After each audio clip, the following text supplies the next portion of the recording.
Peter's denial of Jesus. Now Peter was sitting outside in the courtyard. A servant girl came to him and said, "You also were with Jesus the Galilean." But he denied it before all of them, saying, "I do not know what you are talking about."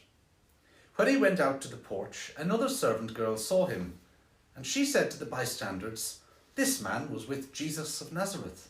Again he denied it with an oath, "I do not know the man." After a little while, the bystanders came up and said to Peter, "Certainly you also are one of them, for your accent betrays you." Then he began to curse, and he swore an oath, "I do not know the man." At that moment the cock crowed. Then Peter remembered what Jesus had said, "Before the cock crows, you will deny me 3 times." And he went out and wept bitterly. When morning came, all the chief priests and the elders of the people conferred together against Jesus in order to bring about his death. They bound him, led him away, and handed him over to Pilate, the governor.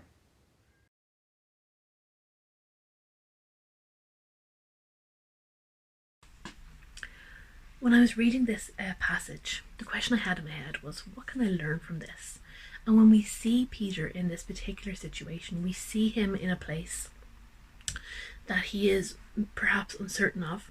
They don't know where Jesus is. You know, he had been arrested and they were unsure of his location or what was happening at that time.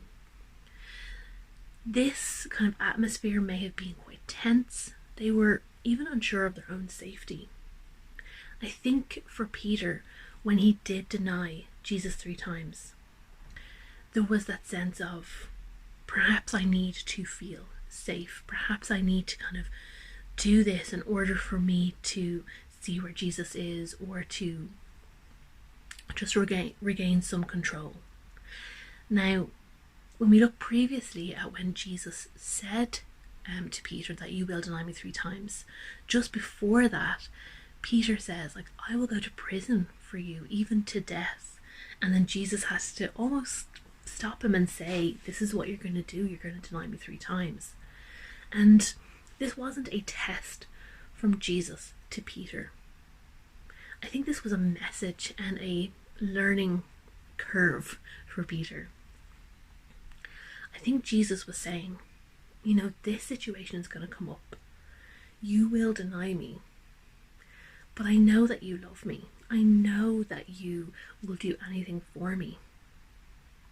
But almost in that same breath, there's that space where, you know, Jesus maybe wants Peter to learn his limitations.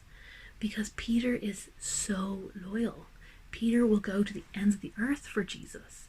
And all he has ever done is just wanted to prove himself to Jesus.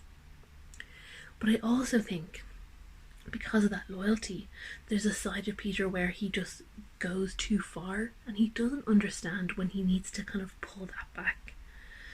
Pulling that back in order to help the bigger situation.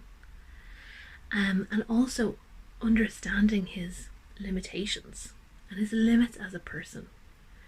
And so when I connected that and this current situation where Peter denies Jesus 3 times, that is something that I really saw, was that actually what are some of the things that we need to understand our limits in, and what are some of the areas that we need to possibly establish boundaries in. Because have you ever been in a situation where you have overpromised and underdelivered? Or have you ever had that situation happen to you? And it's important for us to understand where we can be in a place to go, you know, actually, no, I can't do that. Because it helps us to be people of integrity, and it helps us to serve people well and to love people in a space where we know that we can do that.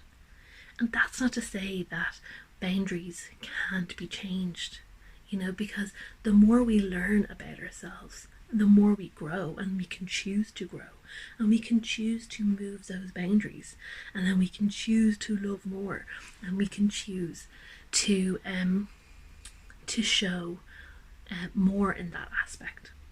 And I think this was a learning for Peter, because after the third denial and after that rooster crowed, we see the immediate response, from Peter, after he understands what he has done, and he weeps bitterly.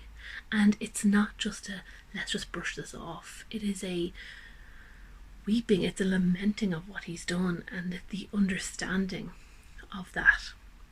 And so as we move forward into this space of Easter, of our faith journey, what are some of the things that maybe we need to kind of pull back in to think about for ourselves, to kind of draw boundaries for us to help us and to help others?